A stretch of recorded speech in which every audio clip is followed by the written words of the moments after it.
So I've took the engine board off. This is the alternator down there, and I think I've figured out why it might be broken. So I'm gonna disconnect the 12-volt batteries, and I'm gonna try and replace the lead down here in the bowels. That lead is too loose. That I feel is worn. That's worn, and yeah, look, it hasn't got full width of cable. So before he reconnects it, I've got to replace that cable. So I've got a range of spanners. So let's see. Now, do you know what? This feels so dangerous, but I've got to do it. I think I've disconnected the battery. I'm going to basically put a new lug on the end, take the wrench out in case I touch something else with it. I'm basically going to take the existing cable off there. I felt heat from the engine then, and I'll tell you what, let's leave it on for now. I'm going to take the existing cable off, and I'm going to put a new lug on the end, because it's not going to work now. Down here it's extremely difficult, and I must make sure that I don't touch anything else with the wrench.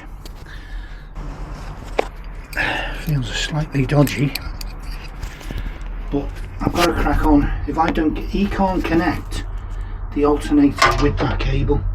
That's got to be the reason why the fault developed, is that faulty cable.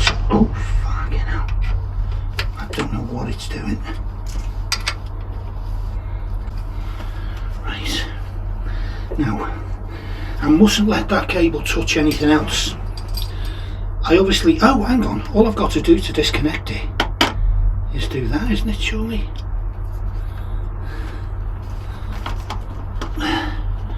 So that's now disconnected from the starter battery, which means the alternator shouldn't have any charge in it, so it should be safe.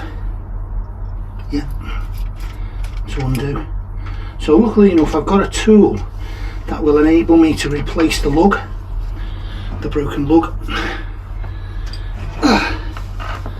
And unfortunately as well, what I've also got, I've tied it up with cable ties. Got a cable tie. I've got a cable tie on there, so I can't pull the lead out. Got to go and get some scissors, cut that cable tie. I've got to get this done before he replaces it, because I want that reconnected and running whilst he's here. I don't want him going away with it not connected and running. Now, scissors, yeah. Can't find my snippy pliers, so I'm gonna have to get it off with a Stanley knife. So here is where I've got to cut.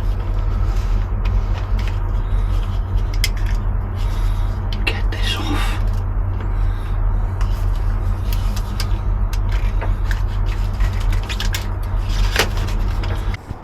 So what's happened here? Looks like it's been replaced a couple of times. That's fairly solid, but that doesn't yet. It sort of looks like it's almost hanging off.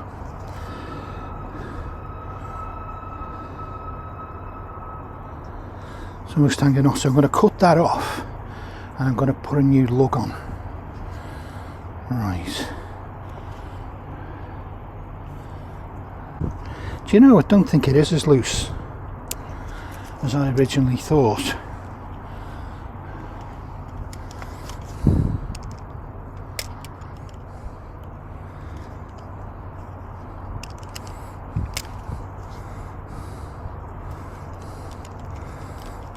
but I have got a lug to fit it, so just in case I'll put a new one on. I was hoping he'd come tomorrow actually. I should have said to her, tell him, but they've got to fit these jobs in as and when they can. They're essentially an emergency rescue organisation, so you know, he's literally, she told me he's just come off of a boat rescue. I feel like this connection could have been the reason for the alternator blowing. This is the thing, the other risk I'm running with that, I mean it is on. The risk I'm running, if that is faulty, is that the new alternator will blow as well, and that would just break my heart. So I'm gonna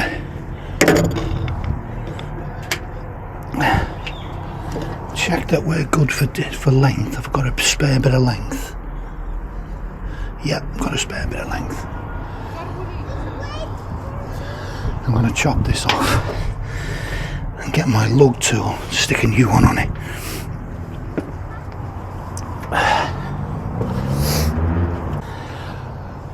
Okay, so this is what you do.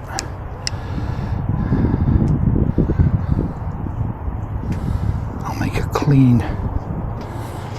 a clean cut.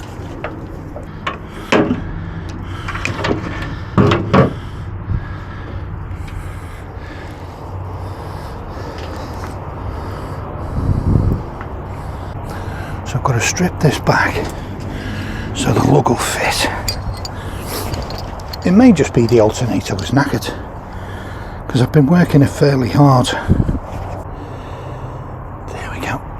So I'm going to cut back the bread plastic to where my nail is, like so. I'm just going to make a mark to start with, and then I'm just going to gently cut through the plastic rubber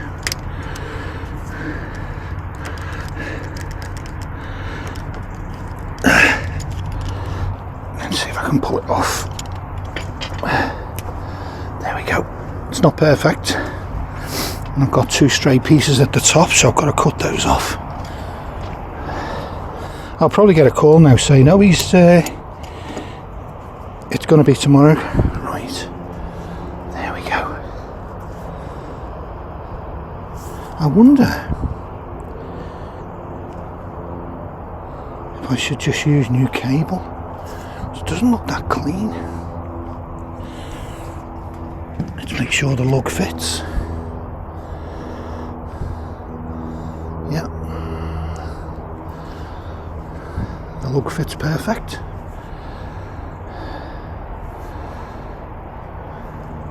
Now the way, there is a special tool that you can use to crimp them, like a hydraulic press thing, which will crush that metal around the cable.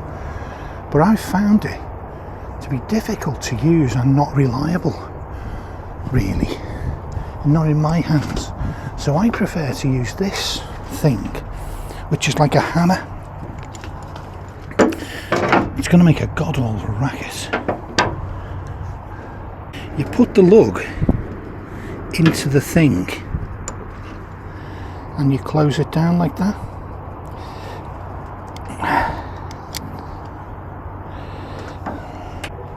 Still no sign of the engineer, which is good. For once I'm glad that an engineer's late, because I can't do this once he's in there, because he'll be kind of in the way, obviously. Oh, this is so fiddly to get the wires in. It went in first time. Once you mess with them, you've had it. Let's fit it in. It's such a key electrical connection, this, the alternator. So I know it goes onto the alternator like that, and then comes round like that, So I know that's the angle I need.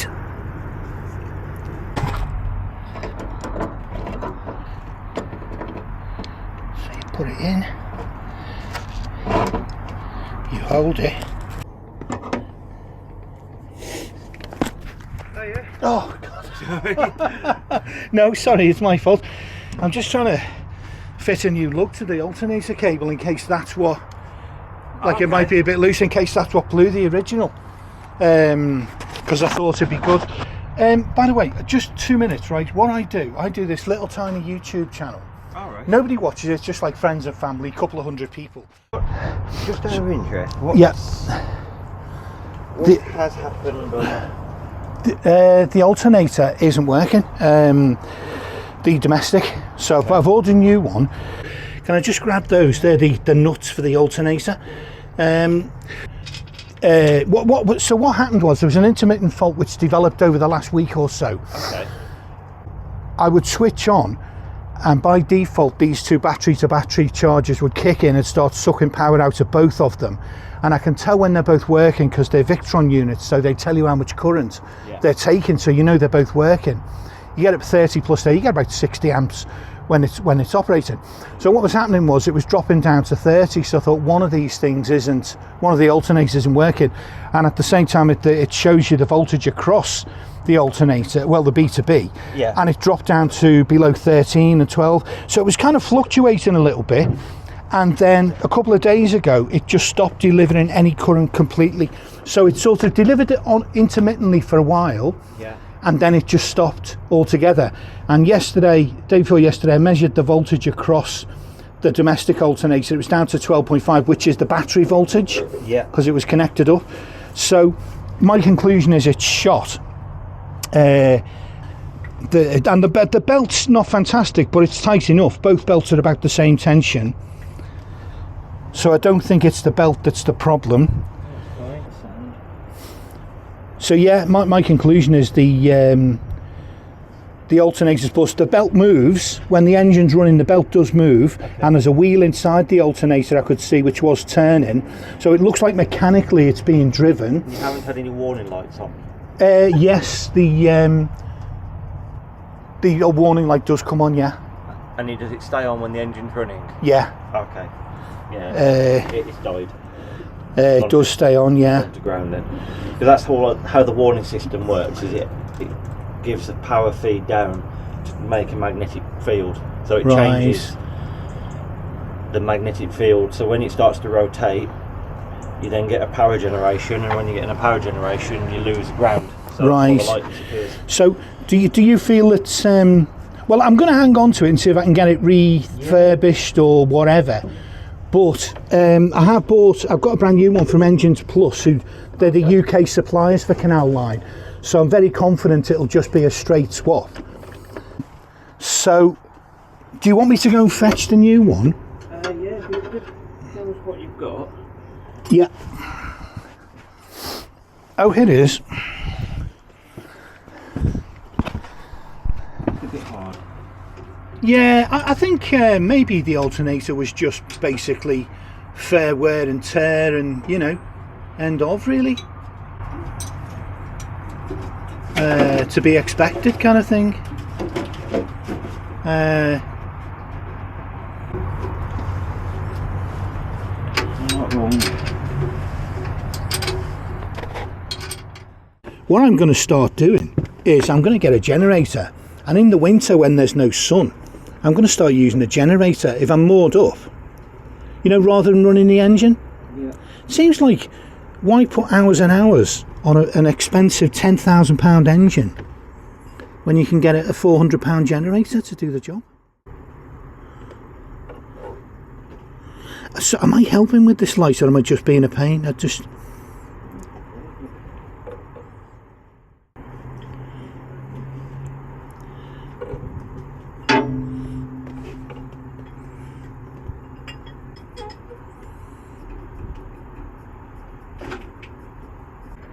That's the thing. It's a false economy buying those cheap, nasty ones, I think. In fact, it probably wouldn't cost me that much. I could probably flog the lithiums are about the same price, and I wouldn't even be any worse off.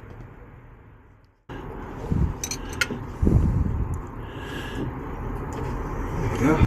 Brilliant. Shall I start her up and see if see how we do?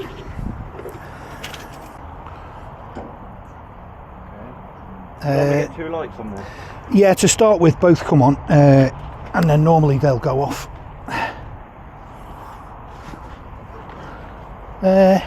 Sorry, can I just do that? So what happens is, yeah, that comes on. Shall I start it? Yeah, go for it. Right, they should go out now. There you go. Lovely jubbly.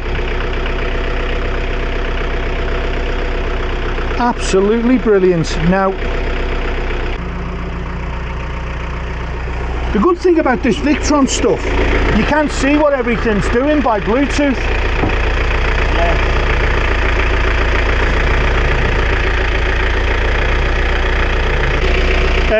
I'll tell you what, let me turn the engine off. Because at the moment it looks like only one of the alternators is putting out current. I'm only getting the 30 amps, like one of them is working. Yeah, I've only got one light. Well, Let's see what we've got going on down there.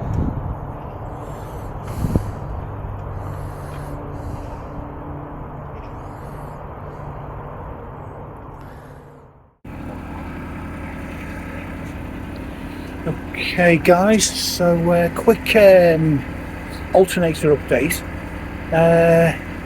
The situation changed, not entirely for the better. The guy, great guy, finished installing the new domestic alternator, tested it, that's working great. So now I've got a working domestic alternator, so that problem's solved. However, when we started the engine, it turns out that the engine alternator, the starter alternator, because obviously 2 of them, the little one is the starter alternator, that was working, and the domestic one wasn't working. Now what's happened is the reverse is the case. So the starter alternator is no longer working. Now that's not as critical. Well, it is critical because the starter battery will go flat and I won't be able to move. So that's a situation that needs to be resolved.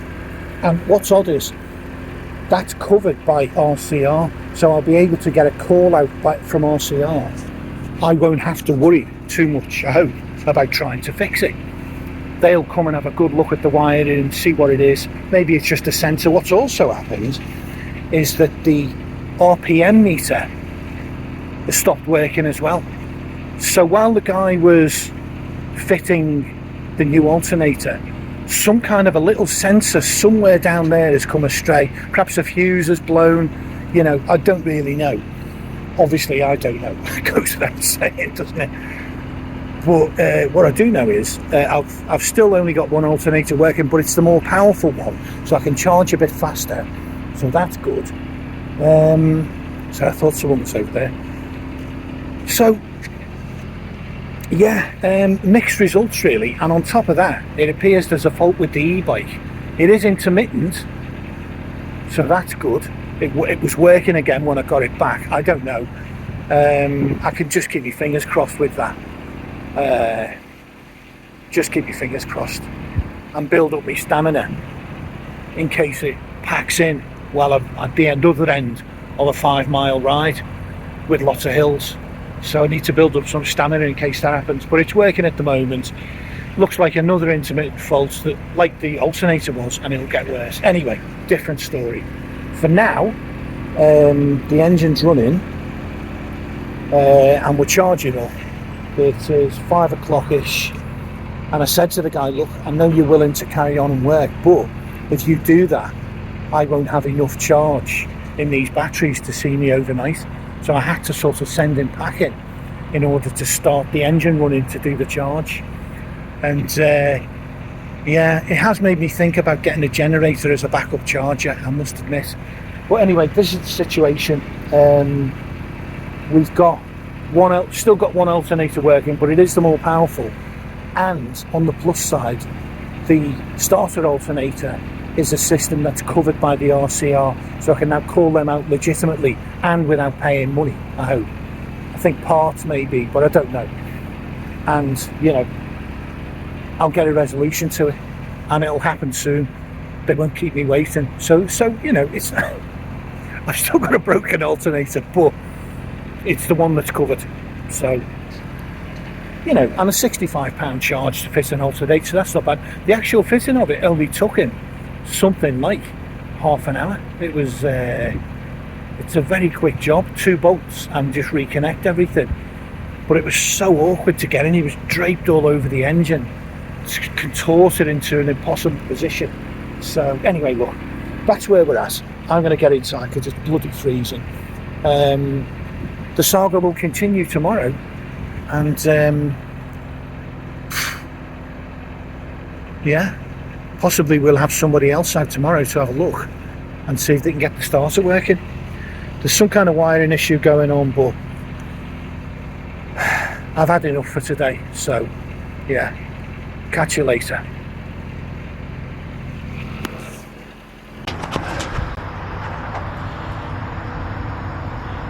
Good morning, Canal Hounds. Are you on?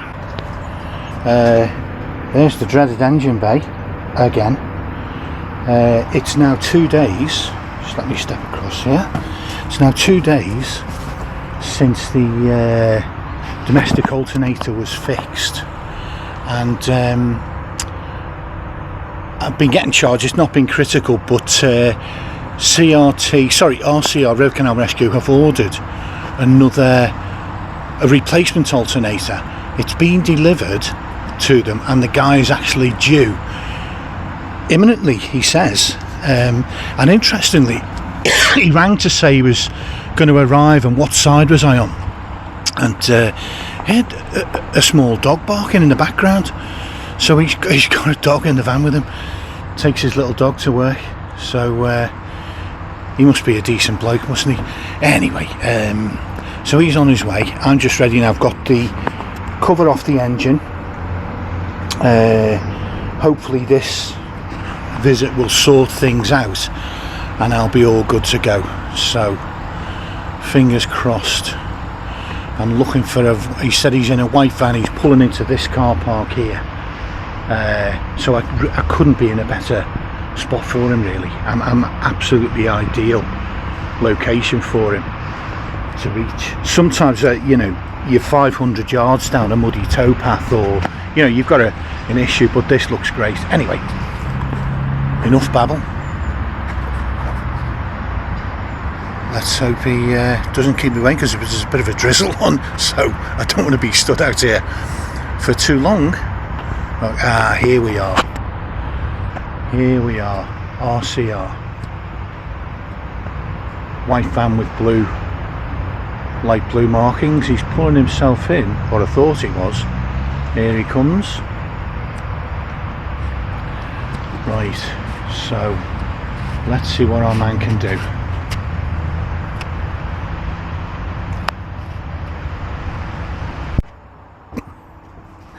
Hi Mark.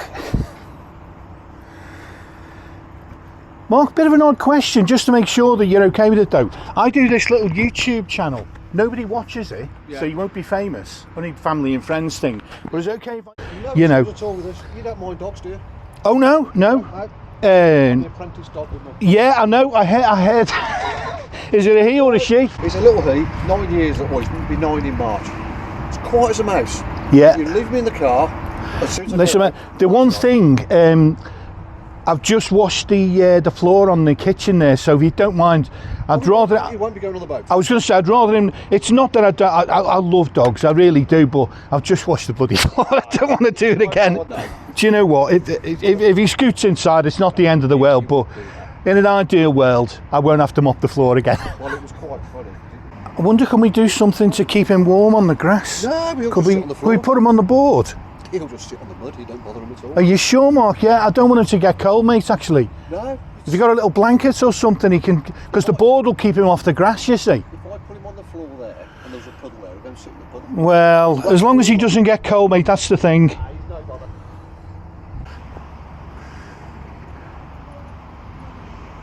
Well, can I just check, is he okay with a bit of a hot dog, or would... Eats anything. The only thing he won't eat is hard biscuits. It's just some Frankfurter thing. Now, it might have a bit of pepper in it, but only a little bit. Would that be okay? Yeah. Guinness, look. What's this? Oh, look at this, mate. Oh, are we not too keen? Maybe off you. Yeah. There we go. Yeah. You sit. You pour. And the other one. He's not over the moon with it, is he? He is. They're decent, those ones as well. They're M&S, so they won't be complete rubbish. Yeah, they look good. You know, like normally the hot dogs are a bit sort of... Oh, sometimes it can be a bit weird. Yeah, you don't know what the hell's in them. These should be half decent.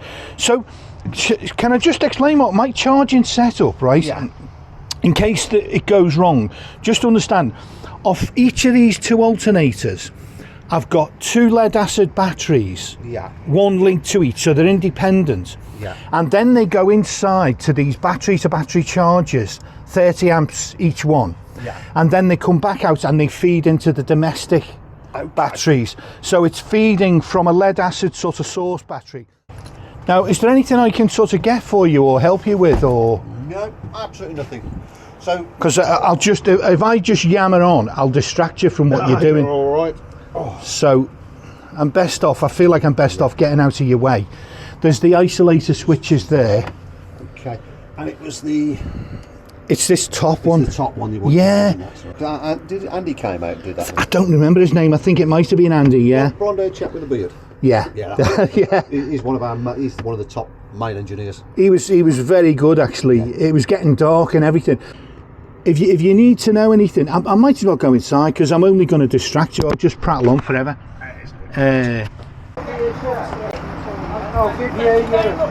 Oh, the thing, yeah. But if you can turn round, you got no problem, really, have you? Yeah. Yeah, it's not too windy, so you should be fine, really. You shouldn't get blown around. So that should be fine.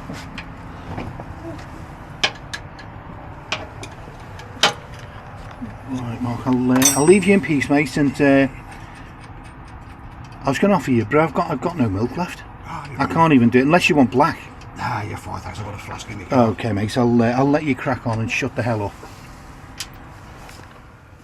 I come from a forestry background, so we could be in the forest in the middle of nowhere. Yeah. I was working in Rotterdam. They're hardy dogs, aren't they? To be fair. I've just had a DNA test done on him. Go So on. I had him as a rescue. His paperwork says poodle spaniel. I thought it was more collie than with his intelligence. Yeah, it's like a miniature collie. Yeah. That's what I thought. My wife bought me a you DNA go. test kit for Father's Day. Yeah. So we had him tested. He'd come back, he's 44% Pomerian. Pomeranian, it's called. Yeah, that's yeah. it. And he's got... Do you know, I thought when I saw the bushy thing around the head, I thought that's what I thought. But then he's got Yeah. loads of terrier in him, a bit of collie, a bit of retriever, He's a proper mixture, isn't he? and 1% Fijian street dog. Fijian street. Where that's come from, no idea.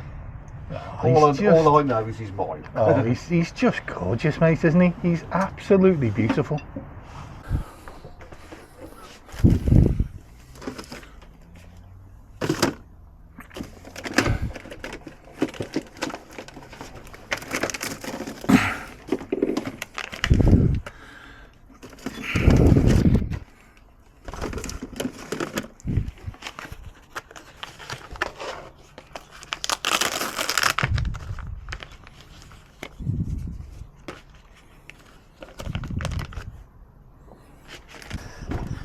Nice. I don't want to upset his little tummy, so just give him a little bit. He'll eat absolutely anything, but he won't eat greens. Sensible lad. Best, Do you want some cheese? best thing for humans. I don't know about dogs, but we don't like them either. Oh, oh, fantastic!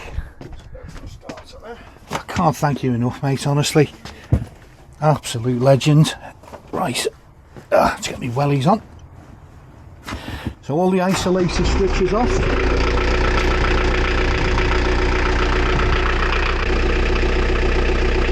Yeah, we're looking good, mate. We're looking good. Yeah, we are. Yeah. I can tell you now, charger 1 is the charger 1 is the domestic. Yeah. 14.4 both sides, so that's good. That's the domestic one. Yeah. There's the starter alternator. Now it's saying 12 at one end. I don't know whether that's the, but it does seem to be charging. Yeah. 12.95. Yeah, so the input voltage into it looks like about 12 and a bit. Ah, now it's going up. Might be because the battery was a bit flat. Yeah. And the other thing I know it's working, the other reason I know it's working is because it's charging at 60 amps. Yeah, you go. So I've got 30, so 30 and 30. So both alternators now, both alternators are fully working. We are game on. You're an absolute legend, mate. Yeah, I cannot thank you enough. It took a little bit longer because I've had to realign all the pulleys. There's various, where the alternator sits, Right,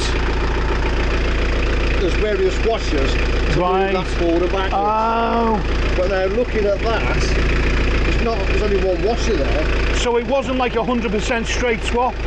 We do it, just turn off on the keys. Yeah, just turn off, yeah. So it wasn't quite a straight swap. Yeah. You might have to readjust the belt. It's obviously it's a new pulley on there. Yeah. But just keep an eye on it. Yeah. That's pretty good, isn't it? Yeah, fantastic. I mean, to be honest, I was expecting that anyway. With a brand new fitted alternator, you're always going to have a little bit of give as things settle, aren't you, I guess? Right. So I'll just keep an eye on the belt tension. So that's one good thing. At least I get a few years out of these now. Oh yeah. You know, I mean, it's a brand new canal line one. Mind you, to be honest, I don't want to slag the company down, but I'm not sure I rate the. It's only 9 years old. The domestic one. Yeah. That's what went first, and for it to die after 9 years seems a bit. Do you think that's fair enough? Yeah. It's one of them. How long's a bit of string? They do work hard, to be fair, don't they? They do. They're not. They don't get an easy life, alternators, when you think about it. I've been with the company now for 3 or 4 months now. Oh, is that all you've been with RCR? That's it. Wow, you're the new boy on the block. I am, yeah. You kid on the block. Honestly, it's such a relief to have a charging working again. I can't tell you. It's the worst thing in the winter as well. Oh, yes. I mean, I've been boasting in the northwest for the last few years, so I haven't had any problems. Like, I've never seen any theft or any issues. I've never seen anything wrong. But I've started moving south, and I'm seeing a little bit more evidence of theft and thievery and skullduggery. Scumbags around there. Yeah. We went to one a few weeks ago. Just a general call out. Customer can't start engine, it's turning over, but not firing. Anyway, I'll get to there. First thing you do is check all your fuel. I said, no fuel. I filled up yesterday. Even it's just pairing with a mate. It's happened to me. Came out, tank's empty. I don't know who did it, I don't know what's happened, but it was after I arrived here. Just filmed the sad farewell to our little man there. Oh, I feel awful not bringing him in, it's just. He'll sit there all day. Oh. I pulled on a job in Ross on Wide, it was God knows what minus. I put a blanket on the floor for him. No, do you know what? I'm a pig. I should have let him in. A little bit of mud on the floor, mate. It wouldn't have killed me, would it? Oh, Put a towel on your nose. do you know what? I'm sorry about that, Mark. I should have let the little guy in. Oh, because it's the little dogs who feel it as well. I'm sorry, mate. No bother. That was a bit of a naughty one. That it won't happen again. Mark, listen, thanks a million, mate. I really appreciate your help. I'll see you. Well, I hope I don't see you too soon, because it means I've got a problem. Yeah.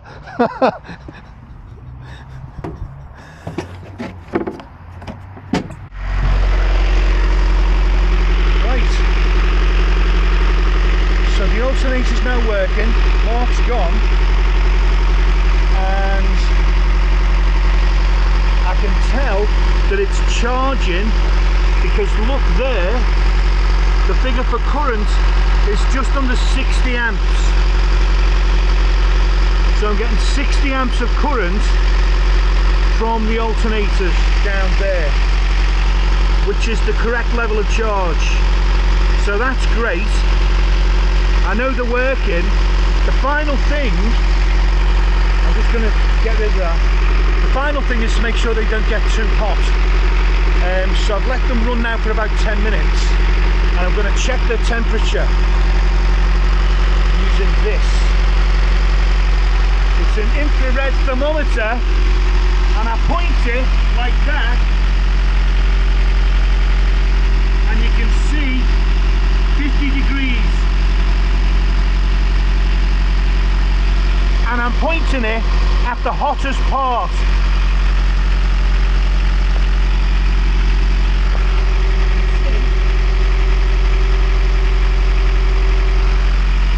And it's 50 degrees, so that's great. So that one, that's the starter alternator. So I'm now going to check the domestic one.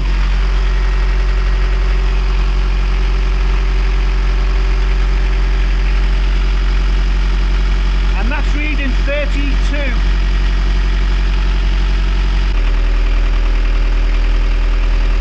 Yep. Perfect. So the domestic alternator's staying pretty cool, so's the starter. I might as well put the engine board back on, and I'll recheck the temperatures in a couple of days, but for now I'll leave it at that, because the noise is doing my head in.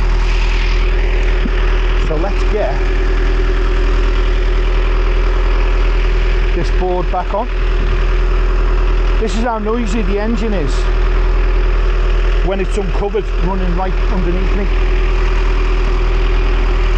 You will notice instantly how much quieter it is once this board's on. This weighs a bit of a weight, this, because I added soundproofing to the board, which is brilliant and absolutely essential. But it makes it really heavy.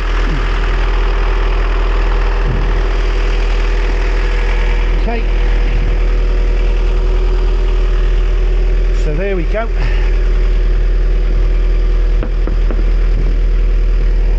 Board now going back on, and see, instantly I can talk at a normal level, instantly quieter. Right.